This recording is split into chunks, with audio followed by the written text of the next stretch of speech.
yun ang binabantayan namin noon. The entry of the great ships.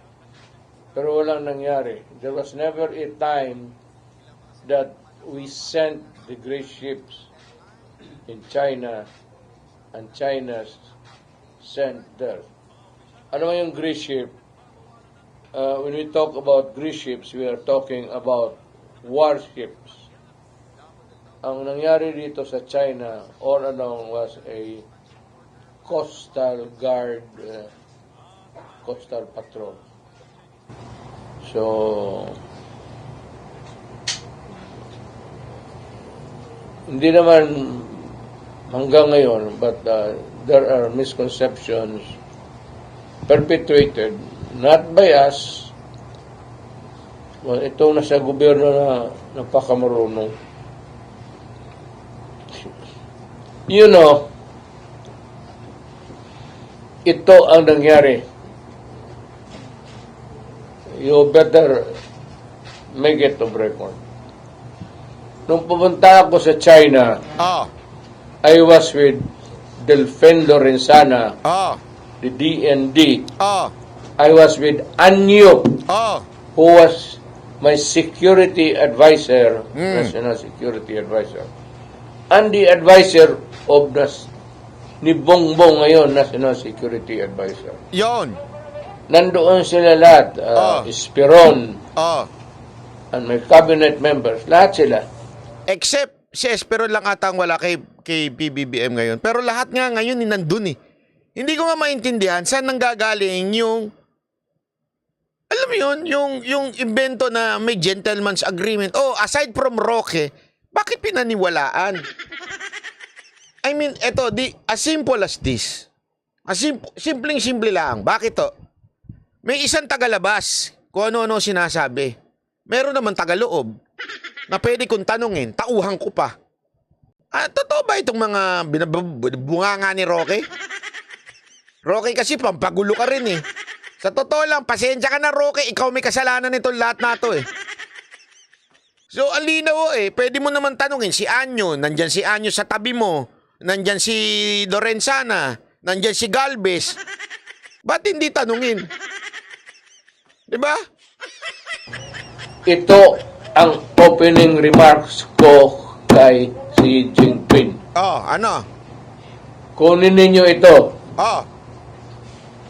Kasi harap-harapan kami sa long table para I said, Mr. President, we would insist that that China Sea, or not the whole of it, but there is a part of the China Sea that belongs to the Philippines. And since I would want to, get savings instead of importing it from the exporting country, ako naman I will dig my oil there. I just want to let you know. Ito ang sagot ni Xi Jinping. I am afraid you cannot do that. Sabi ko, why, Mr. President? Diniretso ko na siya. I will get it from that portion of the Red China Sea that belongs to the Philippines. Sabi niya, please do not do it for the life of me. We are friends and I do not want to destroy that friendship. So, what is in your mind, Mr. President? Sabi niya, because it would be in trouble. Kami dito sa kabila nakaintindo na sila. Nakikita nyo yung kwentuhan. Sabihin, nung pumunta si Pangulong Duterte, nagkausap sila ni Xi Jinping, di ba? At yan na nga ho yung usapan nila. Pero isang matindi dito. Lesson na ho sa atin to, ha? Lesson na ho sa atin to. Yang lengguwahe na yan po yung sinabi ni Panelo. Hindi yan yung sinabi ni Roque. iba yung sinabi ni Roque, iba yung sinabi ni Panelo. Yung sinabi ni Panelo ang sinabi ni Pangulong Duterte. So alam nyo na next time kung sino ang paniniwalaan. Malinaw? Anything na sasabihin ni Roque about PRRD, representing PRRD, huwag kayo maniwala. Okay? Matalino si Roque. Marami siyang alam. Pero hindi ko maintindihan yung pag nire-represent niya si Duterte, iba-iba na sinasabi. So ito ho, malinaw na malinaw dito kung ano yung mga wording ni Panelo, yun ang sinabi ni PRRD. So ibig sabihin, si Panelo ang talagang nakakausap. Nandyan yung mga generals nila. Ano yung National Security Advisor ni Marcos? Nandyan. Ang pagkaintindi, pagsabi dyan, trouble, if we insist, sige lang, tiis lang. Babalik din yan. Kapit lang. Talagang ganyan lang. Babalik yan. Huwag kayong hatotay. I do that everything, put it off to some other day.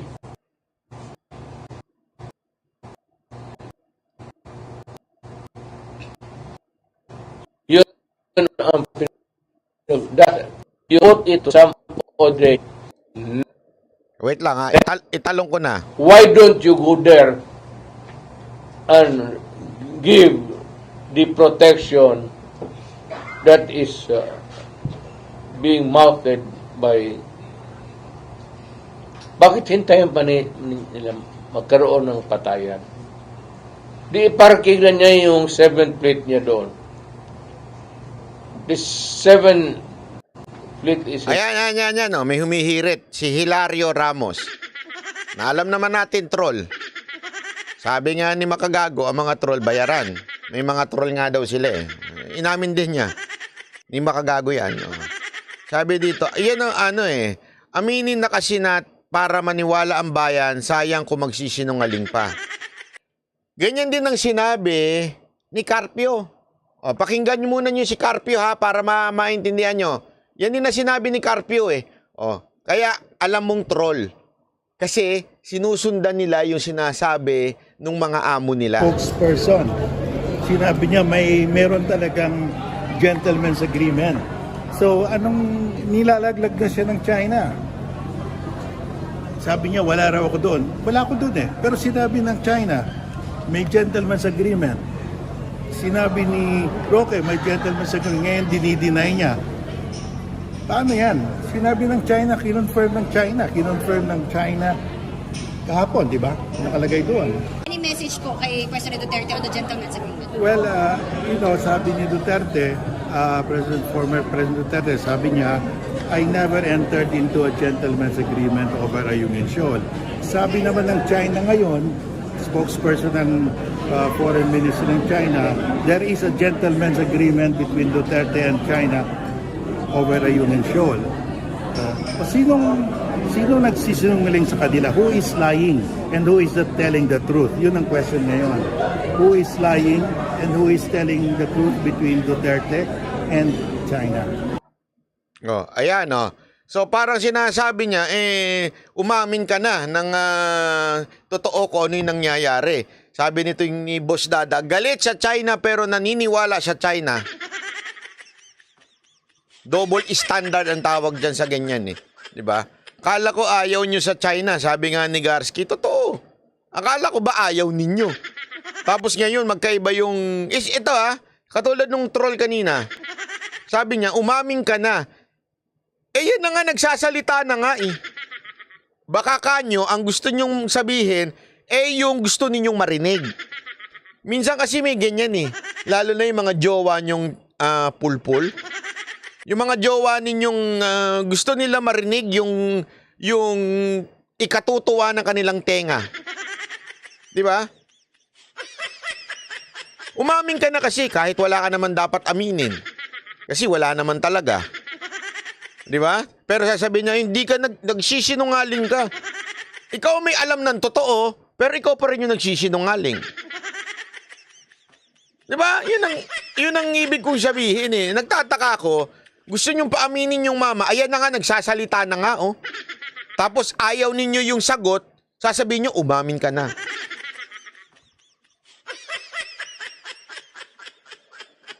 O, di ba? Ganyan yung mga vlogger. Umamin ka na kasi. Umamin ka na. Nagsasalita na nga eh. Ayan na nga oh, may balita na nga. Tanga kayo. Ayan, may balita na oh. Nakasulat na nga oh. Lahat ng sinasabi ni PRRD, nagko-confirm dun sa mga balita nung nakaraan pa, 2017. O, eto pa isang balita. Hindi nang galing sa kanya, kaya nga status ko eh. 2013 yan. Tanga kayo. Ayan na, nakasulat na oh. Hindi pa presidente si Pangulong Duterte, nakasulat na nga eh. Tapos sasabihin nyo, umamin ka na. Ano aaminin niya? Siya ang pumatay kay Rizal? O kay General Luna? Tanong nyo si Enrile. The Far East. It's a big one. It's a task force. Ilagay niya yung doon ng mga destroyer niya doon sa... wala eh. Kaisko Wela, salamat. Kaisko alam mo, there is a very dangerous trend. And anybody of you can notice. Bongbong America has been there for about babalik-balik siya sa Amerika. Ang Amerikano naman, binibigyan siya ng moral booster. Sige, lumaban ka. Wala kang wag. Wala kang ikatakot. So, maski sa Amerika dito, before he left in America, he's boasting of resisting China. We do not want oppression. Of course, we are being oppressed by China. There's no doubt about it. Nobody questions that. Ang problema lang, ang trabaho namin kasi dito as president, just like Aquino and all, istorya muna tayo because we cannot afford a war at this time with China. And I am so ever in doubt that America will try to tickle the... Sabi kasi ni Pangulong Duterte, sabi niya, kinausap daw ng Amerika, itong si Bongbong, sabi niya, ina-assure niya na kaming bahala sa'yo, lalaban kami para sa'yo. Eh, speaking of, nakain tuloy ako ng pulburon.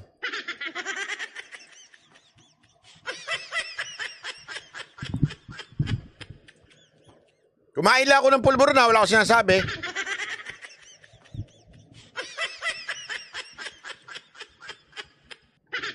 Di ba gumaganyan-ganyan pa? Napapanood ko sa pelikula eh.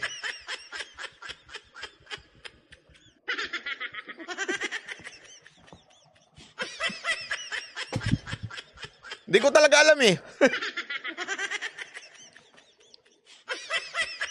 Ewan ko bakit ginaganon nila sa gilagid nila yung pulburon. Parang expired na ata itong kinakain ko ah. Ay, hindi, August pa. China there to go into a nuclear war. Because a nuclear war means the end of the world. For China and for everybody. Ito ha, di ba sinabi ko sa inyo yan? Binalita yan sa ibang bansa. Kailan ko, kahapon ko ata yung pinakita eh. Na talagang ang World War III ay sinasabi nilang nakikita ng ibang bansa na magsisimula dahil sa sigalot sa South China Sea. Hindi po ako nagsabi niyan. Amerika ho ang nagsabi niyan. Analyst from America. Ganun ho katindi na tayo tatanga-tanga pa rin hanggang ngayon. Tapos eto ha, kanina may pinanood ako dito. Yun dun sa meeting ni PBBM tsaka yung Japan na Prime Minister at tsaka ni Biden. Sabi ni Biden doon, nakakatuwa to si Biden eh. Kala niya naloloko niya yung mga Pilipino. Yung 31 million lang. Pero kami hindi. Sabi ni Biden, puprotektahan namin kayo. Kung sakasakali, we will defend you. Lahat talaga, syempre in English. At saka yung pahinto-hinto. Kasi alam mo naman si Biden, medyo makakalimutin minsan eh. Minsan lumalagpas-lagpas pa nga yun eh. Diba, pupunta sa kabila, tapos minsan madadapa. Si Biden medyo lutang na rin yun eh. Totoo naman, di ba? Tama, mali. Lutang na rin yun si Biden eh. Tapos kesyo po protektahan daw niya yung Pilipinas kung sakaling nagkagulo. Totoo kaya yun? Hindi, nagtatanong ako sa inyo. Sa tingin nyo, totoo yun? Poprotektahan tayo? Ha? Sa tingin nyo? Ayon sa kasaysayan, sa tingin ninyo, poprotektahan nila tayo?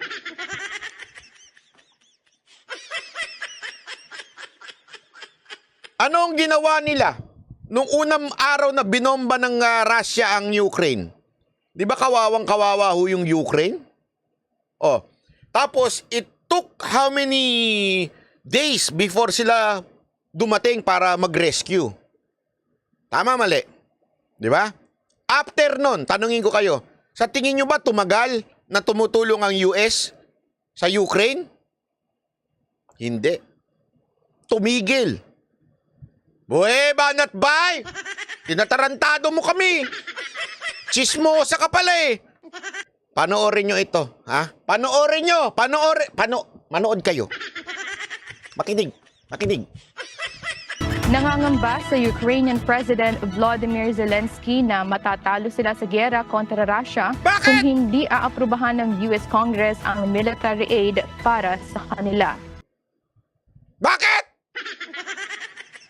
Nangangamba itong artistang presidente ng Ukraine.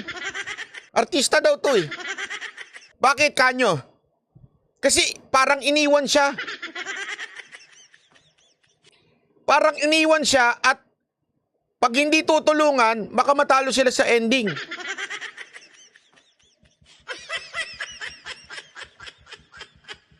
Bakit kanyo? Hindi pa inaaprubahan ng Congress nila. Ganun pala yun? Ay, oo. Hindi nyo alam? Buti pa tayo, alam natin yan. Hindi totoo naman eh. Alam nyo ba, di ba pinapanood ko dito one time, yung US ambassador ng US dito sa Pilipinas, ano sabi niya? Hindi ganun kadali. Siya na mismo nagsabi, hindi ganun kadali na i-apply yung treaty natin with the US. Why? It has to be approved by the Congress of the United States of America.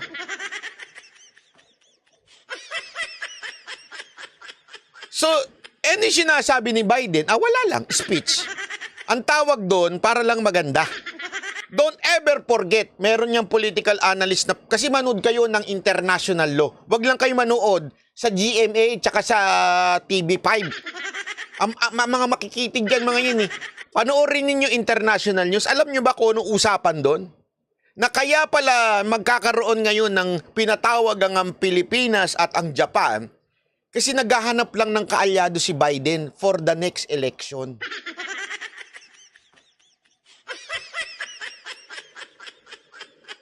Because sirang-sira na ang Amerika sa mga Chinese community. So sino pa ang pwedeng kampihan niya? Yung, syempre, Pilipinas na uto-uto. Ang daming Pilipino dun sa Amerika. Diba? So, kailangan niya kampihan. Sino pa? Japan. Normal na yan. Kasi, diba, may base sila dun. So, anong ibig sabihin po nun? Yung kanyang salitang, we will defend you, is like a politician facing a campaign or facing an election. Kaya niya sinasabi yun. Tayo naman, oh, salamat, thank you, thank you. Big brother, you will save us, animal. Big brother, they will help us. Tanga. Ito nga wala ng pera eh. Ito, ayan o, wala ng pera o sinasabi nga eh, oo, pakinggi uli ha, pakinggi uli. Nangangamba sa Ukrainian President Volodymyr Zelensky na matatalo sila sa giyera kontra Russia kung hindi aaprubahan ng US Congress ang military aid para sa kanila. Sa pakikipagpulong niya sa isang fundraising group, sinabi nito na mahalagang mapagtuunan dito ng pansin sa lalong madaling panahon. Nagbabala rin. Bakit? Di na kasi pinapansin. Mantakin mo, inudyukan ka makipaggera. Brother, we got you, brother. We got you, we got you. We got you. Tapos nung nagkagera na, wait.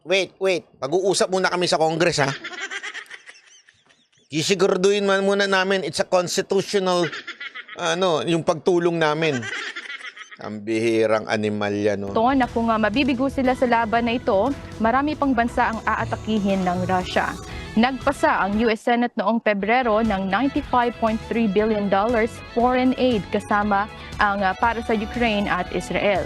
Ngunit sa ngayon ay hindi pa rin nagtatakda ng botohan si House Speaker Mike Johnson para maipasa ang package para sa Ukraine. That's politics. Can't you see? Can't you see? Di ba? In the eyes of the international community, oo, tutulong kami, we will gonna help you. O ito na, nagpapasa na kami ng batas that would give you financial support. Pagdating sa Congress, hindi pa pinipirmahan. Anong pinagkaiba niyan dun sa mga Pilipinong politiko na nangangako sa atin? Oo, sige, we will do this, we will do that. Pagdating nung nahalal na, anyari.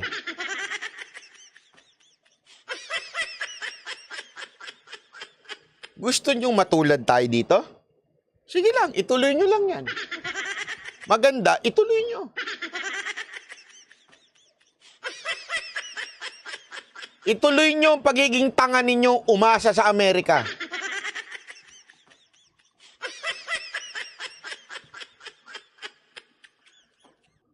Yun na nga lang simpleng protektahan ang mga Pilipino from Asian hate. Hindi nga nila magawa eh. Protektahan pa tayo dito sa bansa natin that they would have to spend so many money o so many millions, ika nga, para tayo matulungan sa ating gera.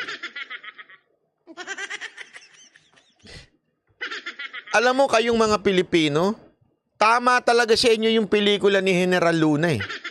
Panoorin yung paulit-ulit yun.